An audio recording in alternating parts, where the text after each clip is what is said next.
আসসালামু আলাইকুম। আমি আলপনা। আমি কুষ্টিয়ার মেয়ে এবং বসবাস করছি ঢাকা মিরপুর 12 নম্বর কালশি। আমার সংসার, বাচ্চা সব কিছু সামলিয়ে আমি আমার উদ্যোক্তা জীবন শুরু করেছি নিজের একটা পরিচয় তৈরি করার জন্য। সেই উদ্যোক্তা জীবনের গল্প নিয়ে আমি আজকে আসছি। তো সবার আগে আমি ধন্যবাদ জানাচ্ছি পদ্মা উদ্যোক্তা ফাউন্ডেশনের মনিরুজ্জামান অপূর্ব ভাইয়াকে।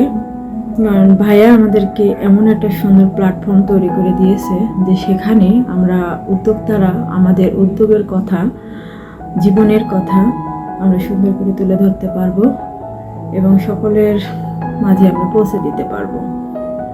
তো আমার জার্নিটা আসলে শুরু অনেক ছোটো থেকে। আমি ক্লাস 4 থেকেই অনেক কাজকর্ম মানে সেলাই, হাতের কাজ, এগুলো আমার মায়ের কাছ থেকে শিখছি এবং সেই সময় থেকেই আমি কাজ করছি অল্প অল্প করে। অনেক ধরনের কাজ শিখছি, সেগুলো নকশি কাঁথা তৈরি করে আমি নিজে মেলাতে সেল করছি। আস্তে আস্তে যখন বড় হয়েছি তখন মেলাতে সেল করছি এবং বিদেশেও পাঠাইছি। এই কাজগুলো করছি, করার পরে তারপরে আস্তে আস্তে লেখাপড়া মানে বাড়তে বাড়তে এভাবে যখন শুরু মানে আরও কিছু, তো পরে আর তেমন কিছু করি নাই। তবে বিয়ের পরে আমি অনেক পরে বাচ্চা নিয়ে আর কি সব কিছু নিয়ে ব্যস্ততা। তারপরে করোনাকালীন সময়ে আমার মোট কথা বিজনেস শুরু।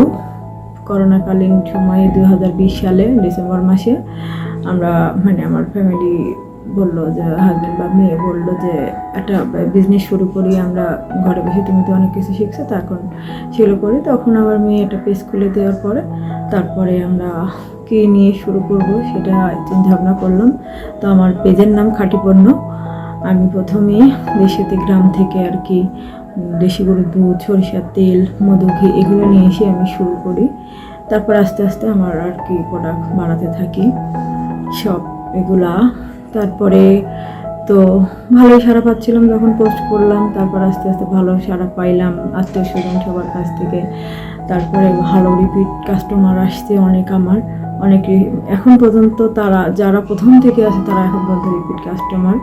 মানে সবচেয়ে বড় কথা যে সততা রেখে সুন্দর খাঁটি জিনিসটা যদি আমি তার হাতে পৌঁছাতে পারি ইনশাল্লাহ আর পিছনে তাকাতে হয় না। সেই রিপিট কাস্টমারগুলোই আবার নতুন করে আবার কাস্টমার নিয়ে আসে, তাদের আত্মীয় স্বজন পরিজনের কাছে বলার পরে তারপর আরও নতুন কাস্টমার হয়।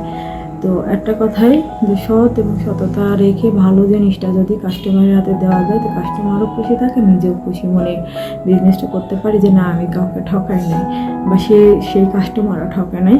এই নীতিটা রেখে সামনে এগোনোটা আমি মনে করি উচিত অবশ্যই।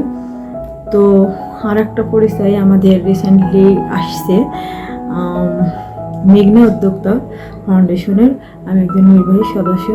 এখন ফকির মেমোরিয়াল ফাউন্ডেশনের ওখানে মডারেটর আছি এবং এই নতুন আমাদের উদ্বোধন হবে মেঘনা উদ্যোক্তা উন্নয়ন ফাউন্ডেশন, নির্বাহী সদস্য আমি। আর আমাদের সাথে আমরা যৌথভাবেই মানে কাজ করতেছি পদ্মা উদ্যোক্তা ফাউন্ডেশনের সাথে। তো অপূর্ব ভাই অমায়িক একজন সৎ মানুষ। তিনি উদ্যোক্তাদেরকে নিয়ে ভালো কিছু করার চিন্তা ভাবনা সবসময় জন্য তার মাথা থেকে আসে। নতুন নতুন কাজ সে নিয়ে আসে আমাদের উদ্যোক্তাদের জন্য এবং উদ্যোক্তাদেরকে দেয়। এই যে প্ল্যাটফর্ম তৈরি করে দিয়েছে এটা পদ্মা উদ্যোক্তা ফাউন্ডেশন, আমাদের পরিচয়টা তুলে ধরতে, আমাদের কী নিয়ে আমরা কাজ করতেছি, কীভাবে আমাদের পরিচয়টা তুলে ধরে একটু হলেও সেল আসবে, বাড়বে।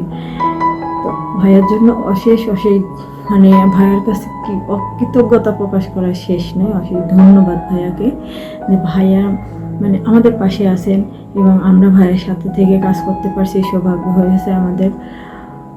আর আমার কিছু প্রোডাক্ট, আমার খাঁটি পণ্যের পেজের কিছু প্রোডাক্ট আমার আছে, সেগুলো আমি একটু দেখাই। এখন প্রথমত আমি কাজ করছি আমার ঘি নিয়ে। যেমন এই যে আমি যেহেতু কুষ্টিয়ার মেয়ে সেহেতু আমি কুষ্টিয়া থেকেই এই ঘিটা তৈরি করে নিয়ে আসি, অরিজিনাল একেবারে খাঁটি ঘি। আমি এটা নিয়ে এসে সেল করি, একেবারে সুন্দর। এটা আসলে প্যাকিং করা রয়েছে আমার কাস্টমারের দেওয়ার জন্য, তো এই জন্য আমি এটা খুলতে পারছি না, প্যাকিং করা আছে। তারপরে আছে কুষ্টিয়ার মেয়ে হিসেবে কুমড়ো বড়িটা সিজনে আমার খুব চলে। এই হচ্ছে কুমড়ো বড়ি।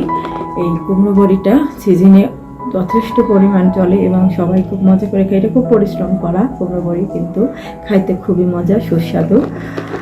এটা হচ্ছে আমার সিজনে সবথেকে বেশি সেল হয় প্রতি সিজনে, শীত সিজনে। এটা শীত সিজন ছাড়া করা যায় না। তারপরে আছে এই যে মরিচের গুঁড়া, এটাও আমি সুন্দর বাজার থেকে কিনে নিয়ে এসে সেটা ধুয়ে পরিষ্কার করে শুকায়ে তারপরে এটাকে প্রসেসিং করে নিজে দাঁড়ায় থেকে আমি এটাকে গুঁড়ো করে নিয়ে আসি। এবং হলুদের গুঁড়া, জিরার গুঁড়া, ধনের গুঁড়া। জিরা ধনেটা আমার স্টকে নেই, শেষ। এটা হচ্ছে হলুদের গুঁড়া। এই যে একেবারে ন্যাচারাল, এখানে নিজের হাতে আমি নিজে ধুয়ে। এই হলুদে কিন্তু প্রচুর বালি থাকে, ধোয়ার পরে মানে এত পরিমাণ বালি থাকে, তো সেটা আসলে আমার ভিডিও করা আছে, ওইভাবে দেখানো যাচ্ছে না। তো সেই হলুদটা গুঁড়া শুকায়ে রোদে শুকায়ে তারপরে আমি খানায় নিয়ে আসি। আর আমার যে আছে, আমি কুষ্টিয়ার বিখ্যাত কিছু নিয়ে কাজ করি, যেমন কুলফি মালাইটা এখন তো নাই ওইভাবে, তো কুলফি মালাইটা নিয়েও আমি কাজ করি। তিলের খাজা এটা নিয়ে কাজ করি, ঝুরি ভাজা, এগুলো আমি সিজনে এগুলো আর কি নিয়ে এসে কাজ করি। আর আছে আমার কাছে একটু, আমি আরও করছি যে মানে গরু, ছাগল, হাঁস, মুরগি রেডি টু করি। গরু ছাগলের বড়িটা রেডি টু করে দিই, শুধু রান্না করতে হয়। তার মধ্যে আমার আছে এই যে রাজহাঁস। আমি 2টা রাজহাঁস আমার বোনার যে পাচ্ছিল সেটা আমার অর্ডার নিচে। এটা কিন্তু বিদেশ বসে মানে সৌদিতে বসে আমার পরিচিত ফ্রেন্ড একজন অর্ডার দিছে তার ওয়াইফ এবং মেয়ের জন্য। সেটা আমি পৌঁছাই দেবো আগামীকালকে। এই যে 2টা হাঁস, একেবারে বড় বড় রাজহাঁস 2টা হাঁস আর কি, তো আমার স্টকে ছিল, তাই আমি দেখাতে পারলাম আর কি। তো এই তো আমার প্রোডাক্ট। তো আমার জন্য সকলে দোয়া করবেন। এবং আমি আবারও ধন্যবাদ জানাচ্ছি পদ্মা উদ্যোক্তা ফাউন্ডেশনের চেয়ারম্যান অপূর্ব ভাইয়াকে, মনিরুজ্জামান অপূর্ব ভাইয়াকে। ভাইয়ার হাত ধরে আমরা ইনশাল্লাহ হাঁটি হাঁটি পা করে অনেক দূরে আগায় যাইতে চাই। সকলের কাছে দোয়া চাচ্ছি, আমার এবং অপূর্ব ভাইয়ার জন্য দোয়া করবেন এবং আমাদের সাথে থাকবেন। আমাদের পেজ ভিজিট করবেন। আমার পেজের নাম খাঁটি পণ্য, আমি আলপনা খান। আল্লাহ হাফিজ।